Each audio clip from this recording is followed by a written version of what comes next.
Okay, here we go. So we left off here. And we had looked at the values of rate. We were analyzing the values of rate and how they were changing, and we came up with this particular graph for accumulation. So that red graph, that curve, was the accumulation graph we came up with.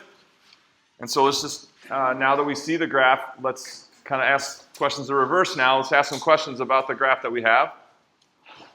Where is the accumulation, i.e. f of x, the y value of the red graphs?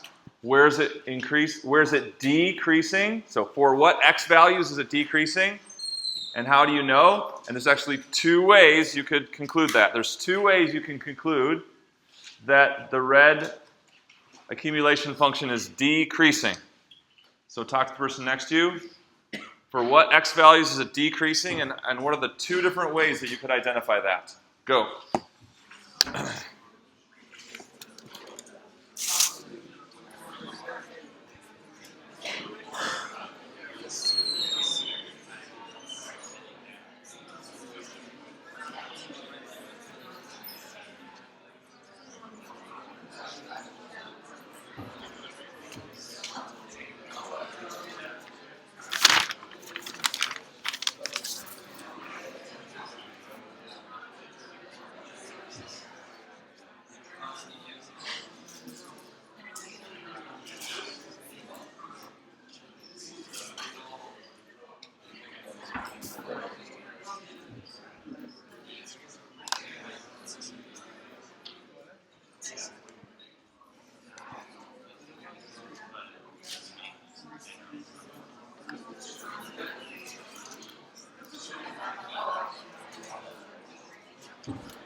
Okay, where is Rashid Al-Farsi? Rashid, you here? Okay, where's Fawaz? Alamri. So where, for what x values did you say that this function was decreasing? Okay. He wants about negative 1.75 to 1 point what? 1.2, right? Okay, something like that. What do you guys think? Just estimating there. Good. So yeah, negative 1 point something around negative 1.7 to about negative 1.2. These are the x values for its decreasing. And what was one reason you gave that you could tell that? How did you know that? When the rate of change function is down. The rate of change is... When the blue line is down. Okay, and so what does that mean for the value of rate of change, right? Well, yeah, when the blue line is heading down to the... He said when the blue line's heading down to the right. And what does that mean for the value of rate of change? Yeah? It's negative. Negative. This was our big thing we were focusing on Friday, or Wednesday. When the rate of change is negative, values of the function or the accumulation are? No, not negative. Decreasing.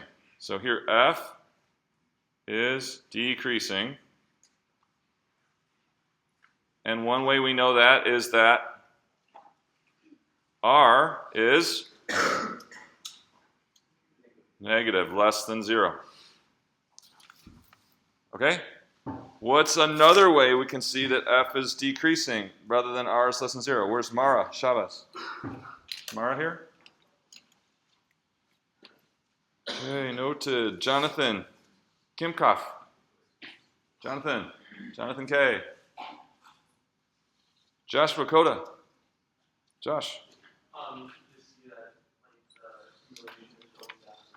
It's just going down, right? So it's heading down. So you look at the red graph, and it's going down. Perfect, right?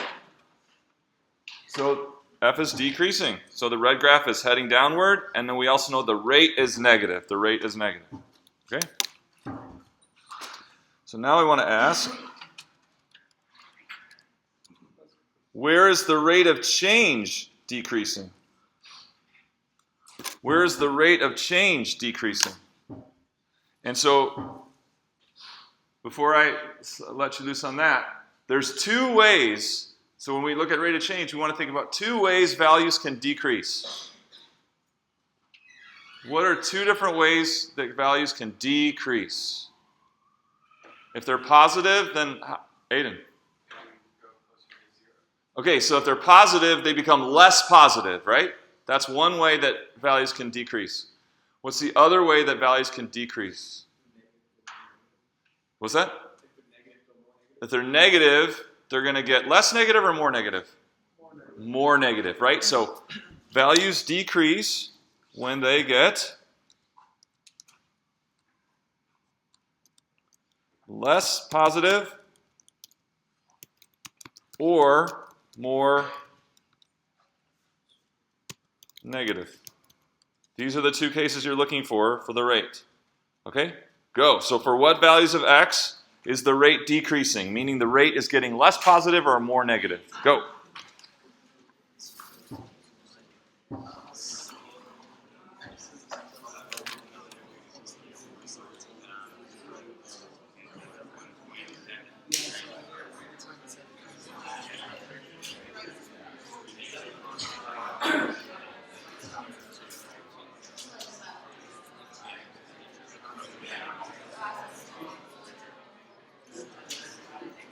Notice I'm showing you the rate values, if you haven't noticed that.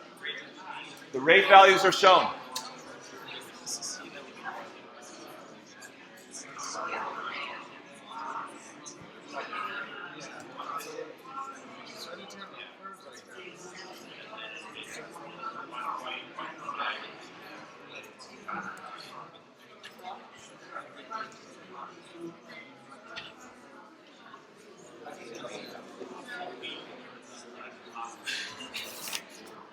Okay. Hector Munoz. Where's Hector?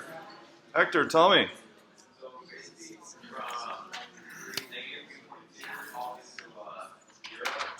He wants negative 3.2 to 0.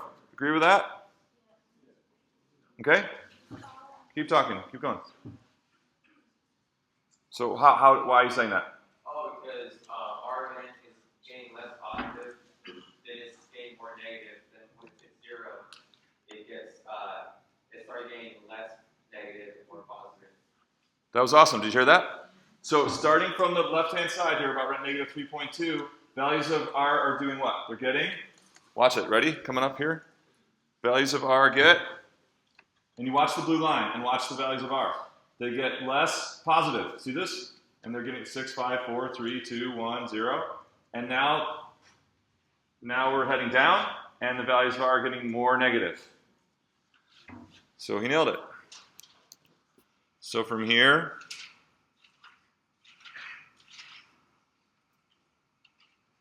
to here, R of x is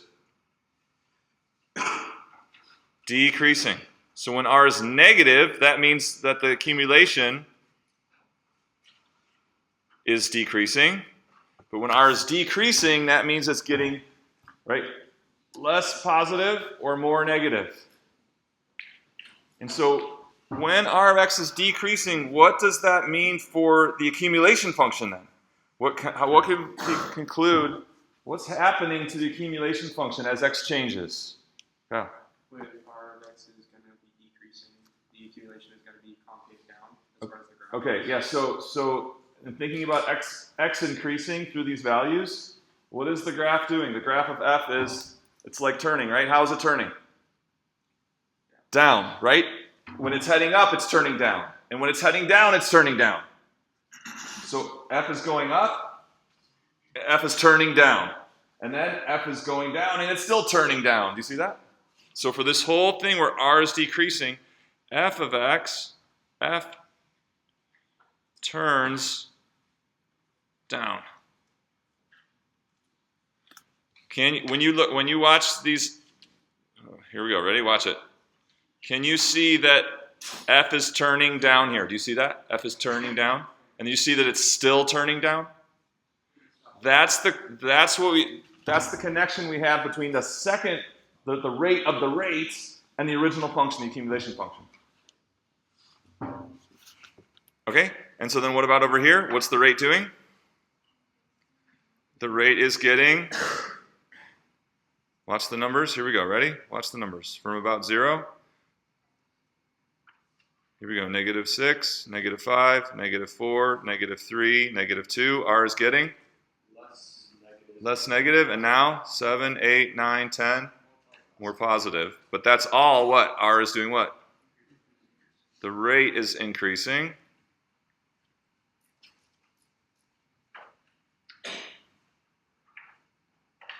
And so when the rate is increasing, what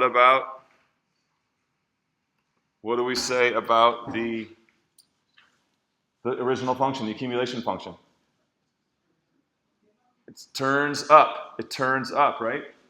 So do you see that starting right about now, the graph starts turning upward, even as it's going down, right? And now the graph is turning up as it's going up.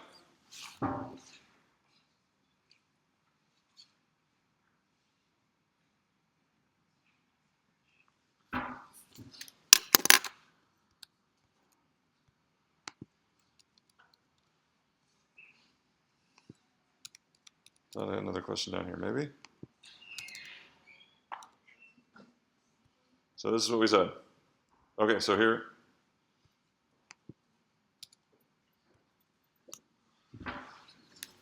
Okay, so in that first part, when R of x is decreasing, right? When the rate of change is decreasing, what can you say about the rate of change of R of x? What can you say about the rate of change of R of x if R of x is decreasing? What's that? He wants negative. Who said that? Who said that? Is it negative? So I see some people nodding, some people shaking their heads. If any function is decreasing, then what about its rate of change? Like look at the red, right? So we said the function is decreasing. Look at my red writing there. What did we say about the rate? It's negative. So now I have a function. It's a rate of change function, but it's still a function. If it's decreasing, what about its rate of change? Still negative. Okay, it's negative, right? So even if it's a rate function, if a rate function is decreasing, its rate of change follows the same thing, that it's the rate of the rate then will be negative. And then what do we say about the graph of f? We said that already. We said that it turns down, right? So the graph of f turns down. The rate of change of r, since r of x is decreasing, then the rate of change of r is negative. Goes back to these two premises that we had from last week. If values of a function are decreasing, the rate of change of f is negative. Well, that could be a rate function. So when values of a function f are decreasing, the rate of change is negative, right? We had that down, right? It was like, got it. But now what if f is a rate function? If f is a rate function, what about its rate of change? If the rate function, the rate is decreasing, which we're seeing here in this region, or this interval, if a rate function is decreasing, what about its rate of change? It's going to be negative, because it's just a function too. It's just a function too. It's going to follow the same mathematical principle there. Okay, so what are we talking about? We're talking about the rate of change of the rate of change, or the derivative of the derivative. So this is getting into the idea of the second derivative. When we talk about the rate of change of r, this is what we call the second derivative of the function f. And the relationship between the r function, the derivative, and the second derivative has all the same relationships as an accumulation function in its rate, because that rate function is just its own function. Okay, doesn't make sense.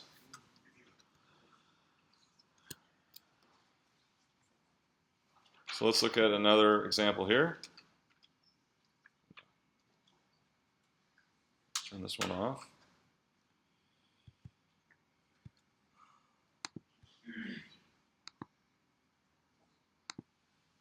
Okay. So here I have, let's look at it from -5 to 0 first.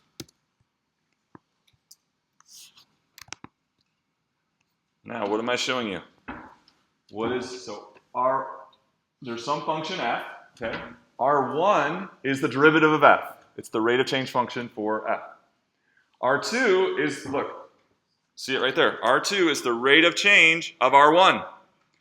This is what we call the second derivative of f, because we did the derivative of the derivative, or the derivative of the rate function, dr1 dx, and so this is called the second derivative, and now I'm showing you values of R2 from -5 to 0.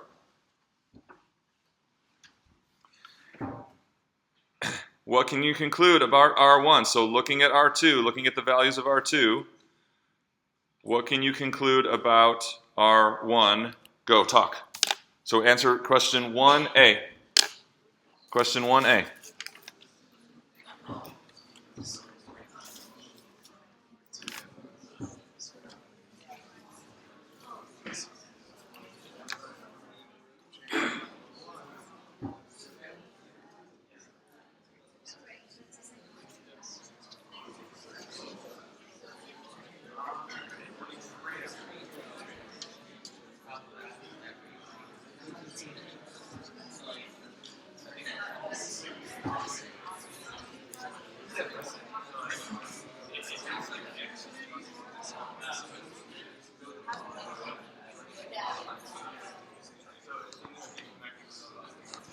Sorry.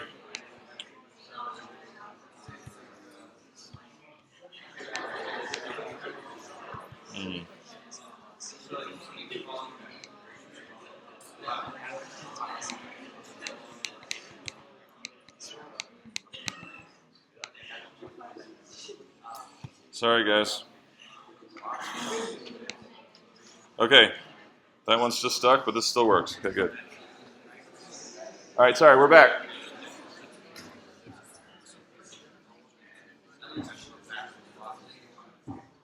Okay, so just very generally, values of R2 are what?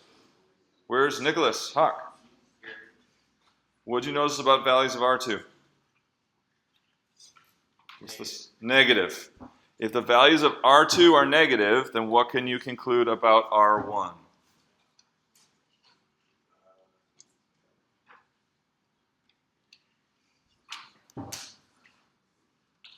Negative? So goes back to this. So if the values of R2 are negative, then what about R1? Someone put a hand up here. Yeah. Decreasing. It's this relationship right here. We've got a rate of change. It's just a rate of change of R1. So if that rate of change of R1 is negative, then R1 is decreasing. And if R1 is decreasing, what can we conclude about F? Maybe you didn't take 30 seconds to talk about that. Now we know that R1 is decreasing in this whole region because the rate is negative. So R1 is decreasing. Conclusion about F. Go, talk, 30 seconds.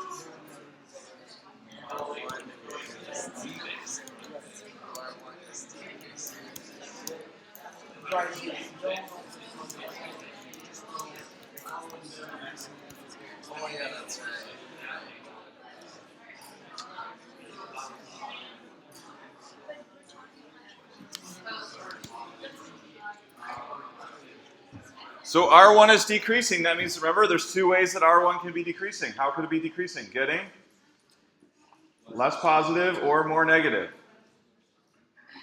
So when R1 is getting less positive or more negative, what can we conclude about F? Where's Samantha Reynolds?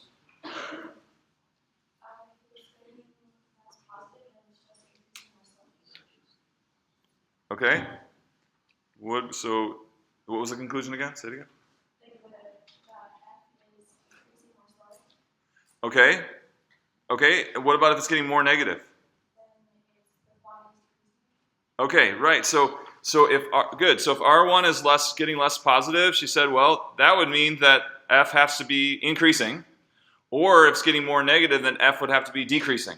Okay, so F could be increasing or decreasing. Is there anything we could say for sure about F in either case? Yeah, so isn't this what we talked about earlier? Turning down. Can we be on patrols with screens, guys? People on smartphones, others. We got to be on patrols and screens so people are paying attention. Thank you. Yeah, so R1, if it's decreasing, what did we say? We said that it is turning down. Maybe it's going up, maybe it's going down, but it has to be turning down. It has to be turning down. Because the second derivative, or R2, is negative, the first derivative is decreasing, and the accumulation is turning down. Turning down. Okay, so which is it? Is it doing this? Is it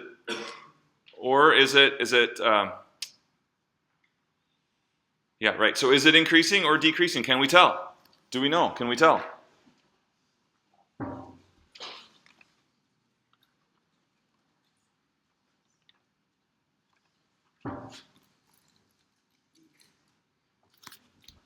Well, we'd have to see what the first rate is doing, so let's show that.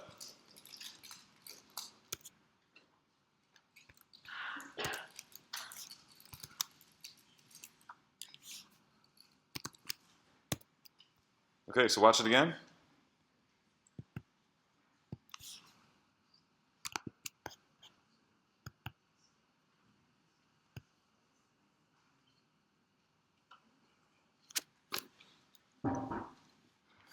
So we want to get looking at now both. We got the rate of change, R1, and the rate of change, R2. We got them both.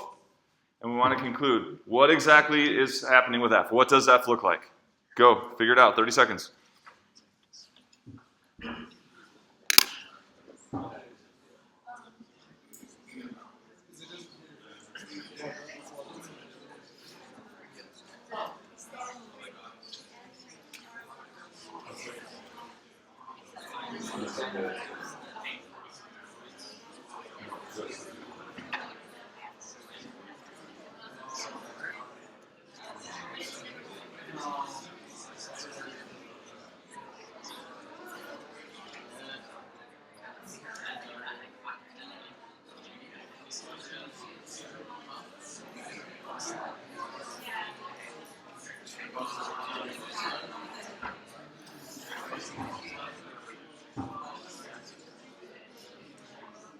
Okay, what do we think? Where's Brennan Brown? Brennan. So tell me about R1. Now I've shown you what R1 is. What's R1? But more simply than that, it's what? Positive, right? So R1 is greater than 0. R2 is less than 0. So what does R1 being greater than 0 or positive mean for the accumulation F? F is? That's this first thing. If the rate of change is positive, F is increasing. So R2 is negative, which means that R1 is decreasing.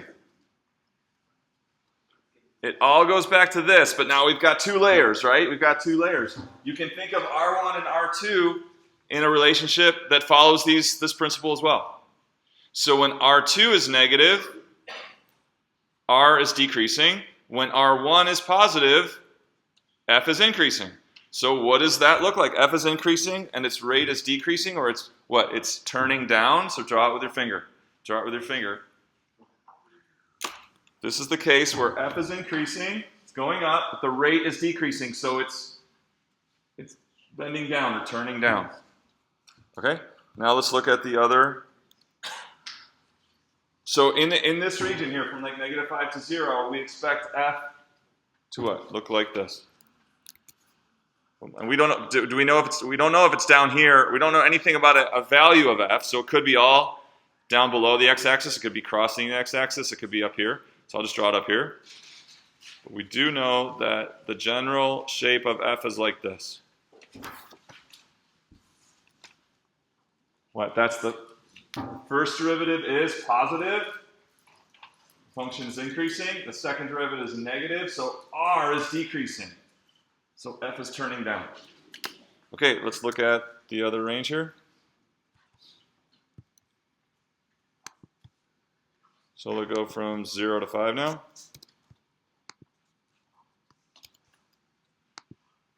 And I'll just show you both all at once, and you can figure out the whole thing, okay? Oh, I gotta turn it on now.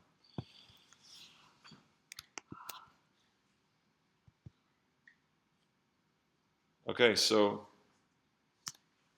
use the principles we're talking about, detective work. What is going on between 0 and 5 in terms of R1, R2, and the function f? Go.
Okay, so here's looking at R2. What do you notice about R2?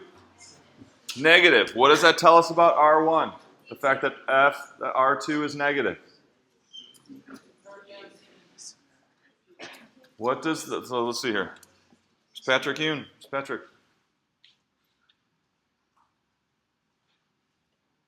Haley Wilson. Where's Haley? Not here. Okay. Andrew Clark. Andrew. The fact that R2 is negative, what can we conclude about R1? Decreasing. And then, but I showed you is that confirmed by what we see? Is R1 decreasing? Because it's getting more negative. More negative. That's one way values can decrease, getting more negative. And R1 decreasing means F is what? What can we say about F if R1 is decreasing? Turning down. Just the fact that R1 is decreasing, we don't know that F is going up or not, but we do know that it's turning down. We do know that it's turning down. Okay? And what do you notice about R1? R1 is just negative, right? So now that we know that R1 is negative, what can we conclude about F? It's also decreasing because R1 is negative. So R2 negative means that R1 is decreasing, means that F is turning down. R1 negative means that F is decreasing. Draw it with your finger. So F is decreasing and the rate is decreasing. So let's show it. So this is actually the function f here.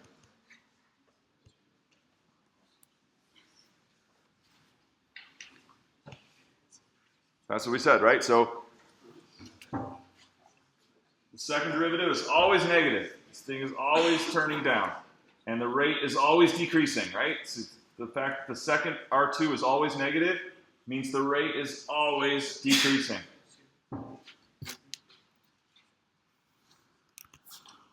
So f is increasing. R1 is decreasing. F is decreasing. R1 is decreasing, which means that R2 is always negative.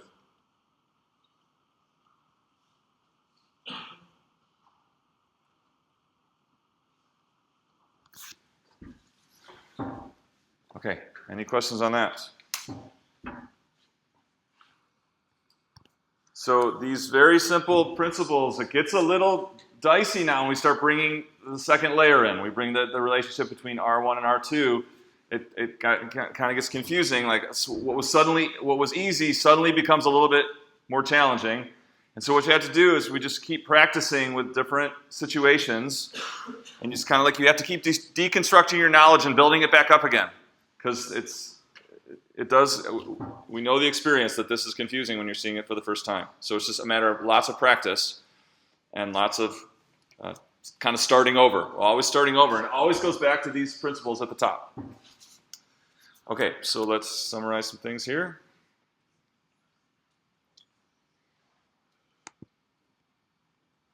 Stop that. Stop that.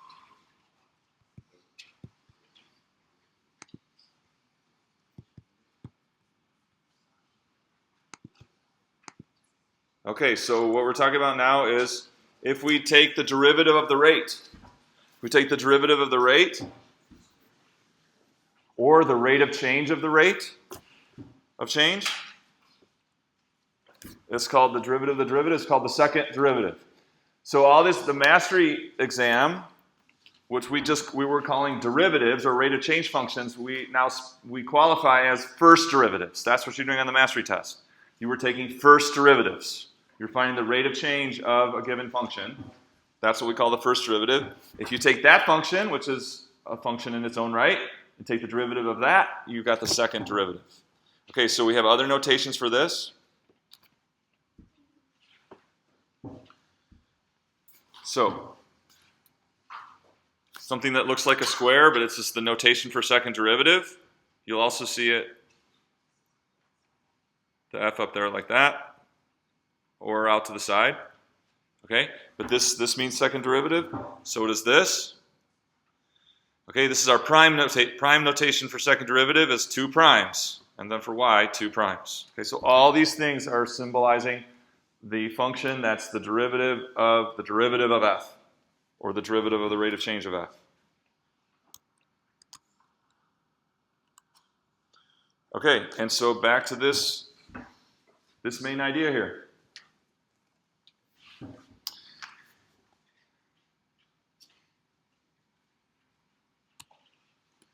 If a function's output y is increasing, then what is the rate of change? So we've been calling that m, not k.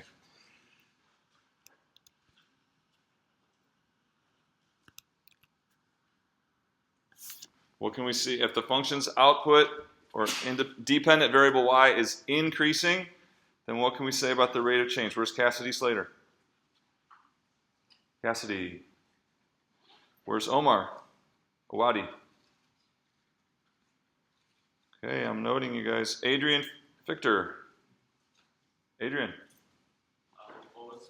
So I'm saying that the function's output y is increasing, and what's the rate of change of m? The rate of change of m What's that? the rate of change Would be increasing as well. Is that right? If the function is increasing, then the rate of change is increasing. Is that right? Yeah, what did we say? We said it would be positive. Positive. Okay, so let's do it. Can we do a mini proof of this, right? So we've been like taking this for granted that it's true, but why is it true? So can you prove that this is true? So justify this equivalence. So it's like a mini little proof. Okay? If the rate of change is calculated by dy dx,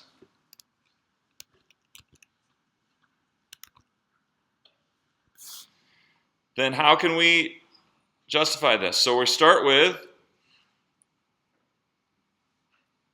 y is increasing.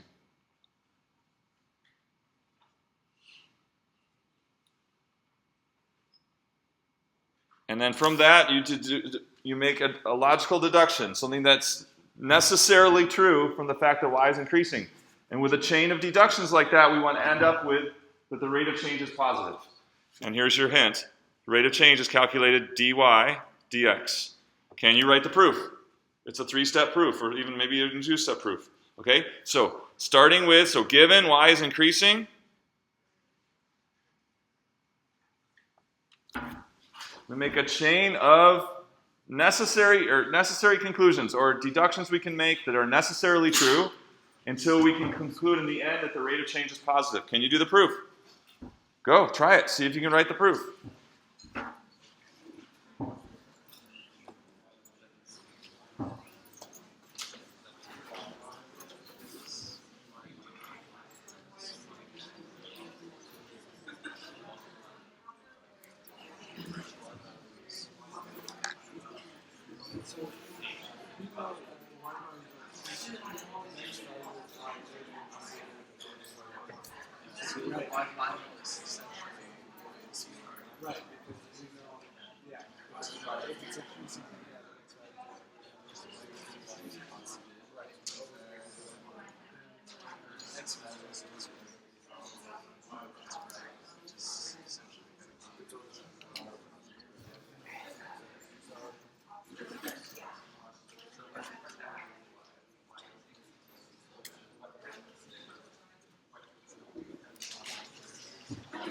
How many people think they have it? Raise your hand. Okay, we'll give you some more time. So this is a couple logical conclusions can lead you to the fact that the rate of change m is positive. Here's your hint. M is dy. Remember what dy is? Back from the second week of class? Or third week? And over dx. M is dy divided by dx. Think about it.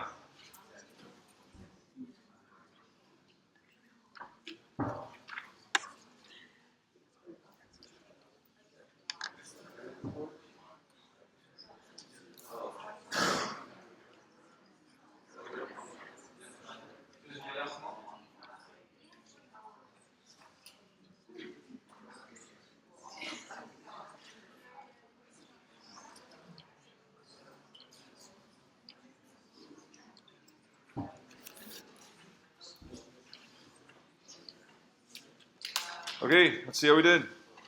Where's Kang Yang Yi? Where's Kang Yang? Kang Yang Yi. Caitlin Rauschenberger. Where's Caitlin? What can you, so did you get the first, so if y is increasing, what can you say? Can you say something?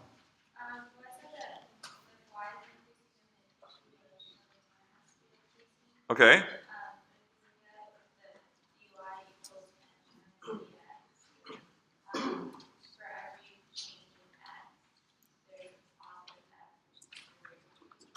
Okay, but so that needs to be our conclusion at the end, that m is positive needs to be our conclusion at end. So just strictly, if y is increasing, what can you say like about final and initial y? Both are positive? What's positive? Where's Josh Jones? What'd you say? If y is increasing, what can you conclude about values of y? Okay, but that's the same thing. But so y is increasing means what?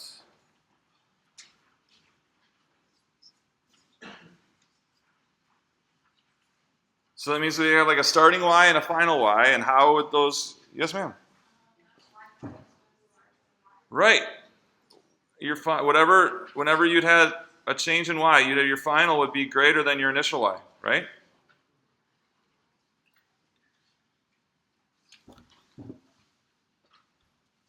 And so what? Now we've got y final. Isn't that true? If y is increasing, then you're some starting y, then the final y would be greater than that. Robert. Since your final is greater than your initial, then dy must be positive. Was right. So then, how do we calculate dy? How's dy calculated? Y final minus y initial. And what do we know about that then? Right. So dy is y final minus y initial, and that must be positive. So if y final is greater than y initial, then dy must be positive. So then what about dy over dx? Yeah, so this was always assuming that x was increasing, right? So y final greater than y initial, that's for an increase in x. So that we got it. So if dy is greater than 0, then dy over dx is greater than 0. And that means the rate of change is positive. Did you catch it? That's the idea of proof. And so this thing that we've been taking for granted for the last 2 class periods, this shows why it's true. Y is increasing. That means your dy has to be greater than 0, and so then your rate is greater than 0.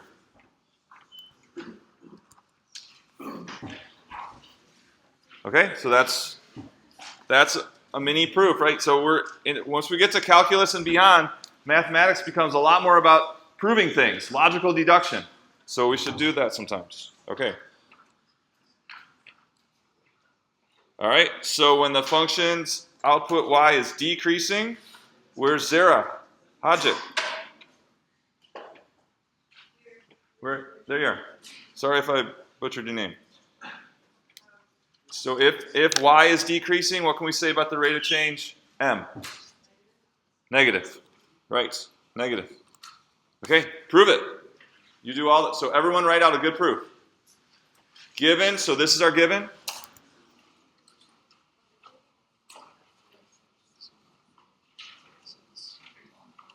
Given, this is our to prove.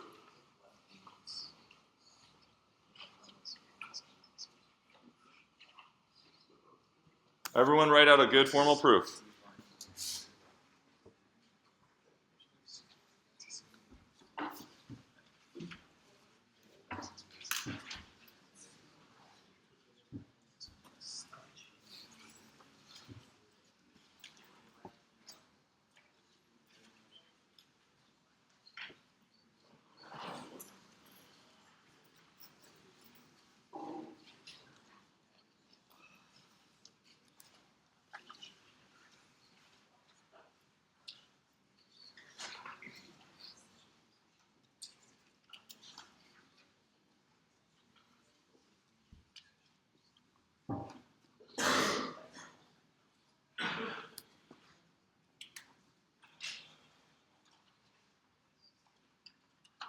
Okay, where's Sumed? Kakwad? Sumed here? No. Not here, thank you. Where is Ashley Peak?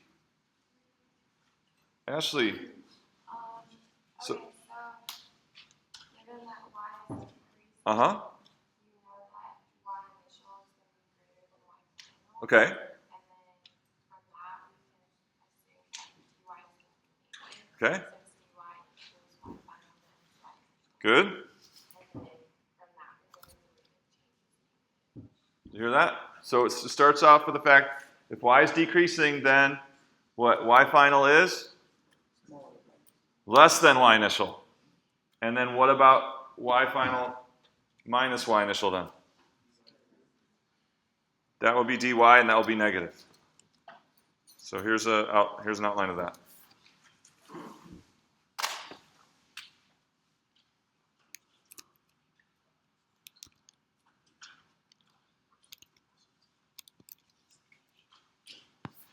Okay, so these are like mini proofs of this main principle of all the stuff we're talking about. It all goes back to this, that when any function is decreasing, its rate of change is negative. When any function is increasing, its rate of change is positive.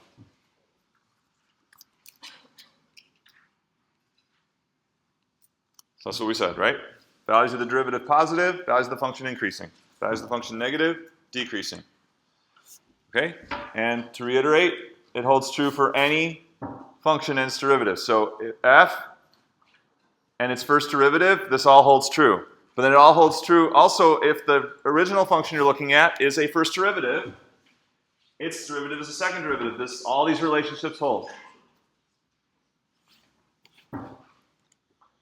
Okay, and so then this is really it, except for this one additional idea, is that where that second derivative is positive, we know that the first derivative increases, and then what about f? Turns up, right? Turns up.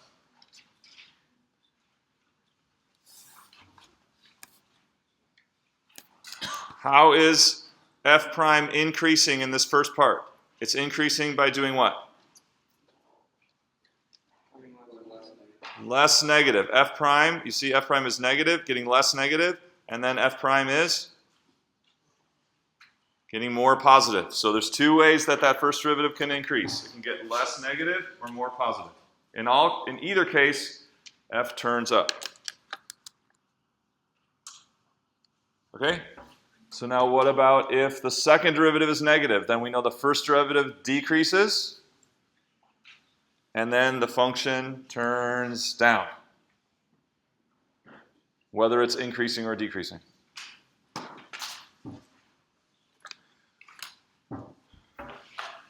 Okay, so hopefully you have definitely got